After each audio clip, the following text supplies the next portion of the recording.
I'm here at Radio Days Europe 2017 with Marius Lillelien from NRK and Kenneth Andersen from Norwegian broadcaster NTG, talking about the switch off of FM in Norway. Why are you switching off FM and moving radio stations over onto DAB+?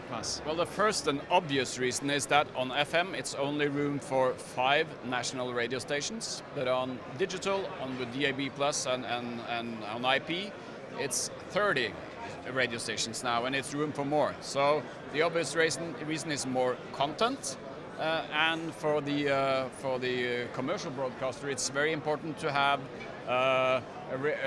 regularities and sort of guarantees for your investment. Absolutely, when we broadcast on FM, our license is 10 years, and that's it. You don't have any guarantees after that. So I mean, a lot of regulatory things is being lifted because of the spectrum isn't limited anymore.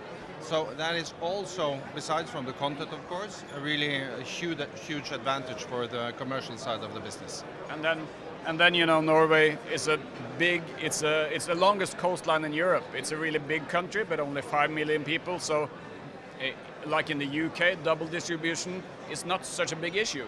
And I wish it wasn't for us either. But it's you can't have FM and DAB+ all built out for too many years. It's too much cost. Australia has a larger coastline, which is always good. In Europe. How are you actually doing it? How are you switching it off? Has everything already turned off, or how is it working? Oh, we are switching region for region, and NRK has now switched off 2 regions because the mechanism of the switch off plan is NRK going a few weeks before the commercial switch off. We have now switched off NRK2. We are switched off in Nordland, the first, and I would say that so far the switch off is going exactly as expected. It's the results we thought we were going to see are pretty much what we're seeing.